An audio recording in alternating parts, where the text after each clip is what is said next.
Many countries, including Malaysia, have joined the scramble for rare earths. The critical metals inside our phones, green cars, defense systems, and other vital electronics. But the rush to set up mining and processing operations has raised big concerns about proper safeguards and potential disasters.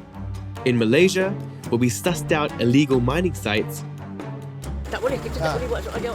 Tak payah, cukup lah. Kemudian kita keluar. as well as the processing plant, We don't want a repeat of what happened there in Bukit Merah to happen here in Kuantan. there is one area that knows only too well the worst that could happen. In 1994, a rare earth processing plant run by Japan's Mitsubishi Chemicals was shut down. It was blamed for birth defects and leukemia cases in the area. The plant had no long-term waste facility, and radioactive material was stored in rusted drums that leaked. Radioactive contamination of the area took years to clean up. I needed to find out what went so terribly wrong in Bukit Merah. I'm meeting a doctor who helped expose what happened decades ago. Dr. Jaya has messaged me his location, and it looks like it's not too far from here, so let's go. Dr. Jaya has asked me to meet him where the rare earth plant once stood.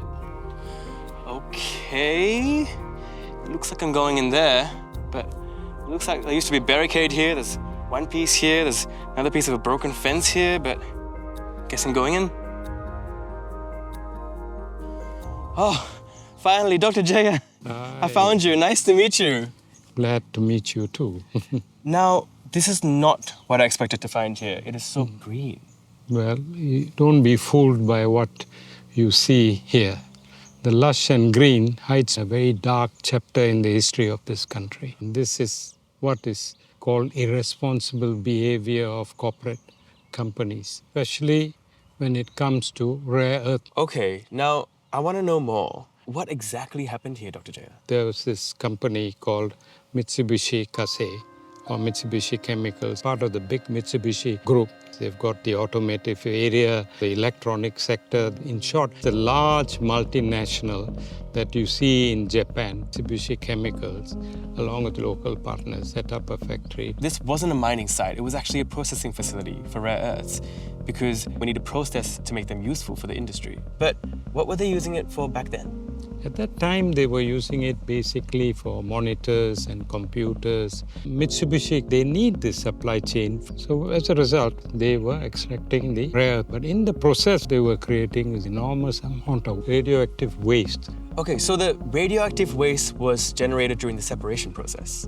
Yes, it is. This land was used for dumping the waste material after the extraction. They didn't have a permanent dump site in which it should have been sent straight away to.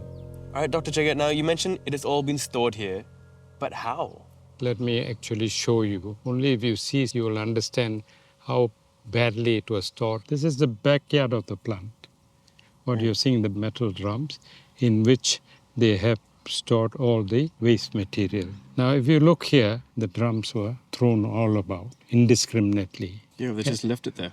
Just left it there, to rot. With the sort of, the rainfall, they're going to corrode. They look quite rusty, actually. Yeah, they were bought from a second-hand scrap dealer. You can see dented drums, and the materials are exposed. So it is highly irresponsible. I can see how it possibly caused which means the material will now be washed out as the rain comes to the environment. The waste will move out into the soil. Over a period of 10 years, we had leukemia, blood cancer. In this population, we would have expected one leukemia in 30 years. But we had 7 leukemia in 10 years. We had one child with brain tumor and another person with a lung cancer. Beyond that, we do not know the extent of the problem because a lot of them left the village on account of falling ill. How do you know for sure that it directly is linked to this? Okay, very simple. We tested for lead. We knew that material that is being indiscriminately thrown contains both lead and thorium. This particular radioactive material, which means if they've taken in lead in their system, they've also taken in this radioactive material. So when we checked for blood lead, it was high. which means they've also got high levels of this radioactive material. So, when exactly did the company shut down? In the 90s, the early 90s. It's hard to imagine that this was the start of a radiation leak. Mitsubishi Chemicals never admitted to wrongdoing. But in an out-of-court settlement, the company made donations to the community. It also spent $100 million on the cleanup. Now, this cleanup took decades to complete. But I'm curious, where did all of this radioactive waste go? I'm meeting a longtime Bukit Merah resident and activist. He's going to show me how radioactive waste can be permanently disposed of. Hi, Mr. Hugh. How you doing? Yeah. Nice to meet you. Yes. I can't help but notice your T-shirt, though. Oh, our t-shirts, because it's a factory problem, anti-radiative. This t-shirts are 36 years old already, very long time. So since the very start when this became a whole problem. Yeah. So shall we go? Yes, let's go. All right.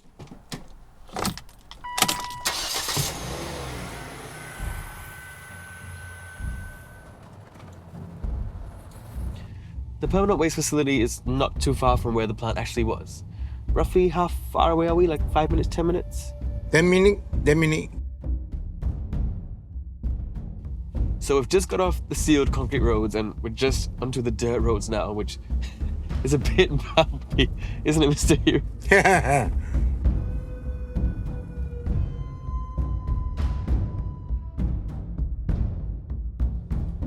Okay, so this is really deceptive because I'm looking at a lush green landscape, but you're telling me that the radioactive waste is buried somewhere over there? Yes, there. Radioactive waste there.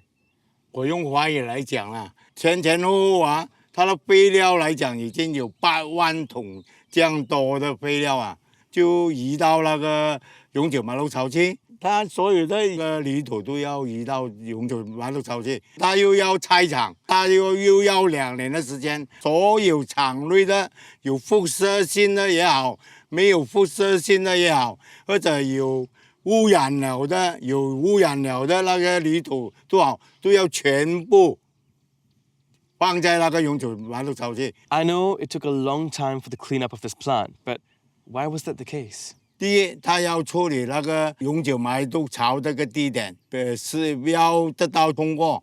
他也将这样的一个废料啊，他本来是要到其他地方去埋了，或者其他的地方的人也反对。后来最后就决定要在这个Radioactive这边来埋，所以说一直已经前后啊，已经差不多经过30年的时间了。Mr. Hugh, okay, so from here, it looks like it's just a mountain of stones, but I don't exactly understand how the waste was buried. 啊，我可以给你看一些图表啊。这是我们以前搞一些抗毒运动的时候，反辐射运动的时候所留下来的一个图表。So what am I looking at here?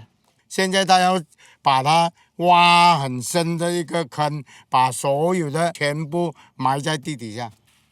那这个埋毒槽啊，它有很多层次的，所有concrete啊，什么都有了，或者其他的一些很多层的，把它遮盖起来。So they added layers and layers of protection to make sure it's completely safe. Yes， 主要的目的呢，就是说它的很多层次就把那个水啊割掉，不要给它掺透到那个有辐射性的或者有什么地方给它掺在那边，就完全隔离了那些水， Right. 不要掺进在里面。 It's mind-boggling to think an entire factory is buried here. Not forgetting 80,000 barrels of radioactive waste, which could fill 6 Olympic-sized swimming pools. The more I look at it, this site almost reminds me of a giant tomb, to be honest. And I can see how an ugly incident like this is something that some people just can't shake off that easily. But I can't help but wonder, are these ghosts of the past impeding progress today? We know that rare earths are quite difficult to extract from the ground. So here at Yanjibana, we will be doing drill and blast in order to get it out of the ground.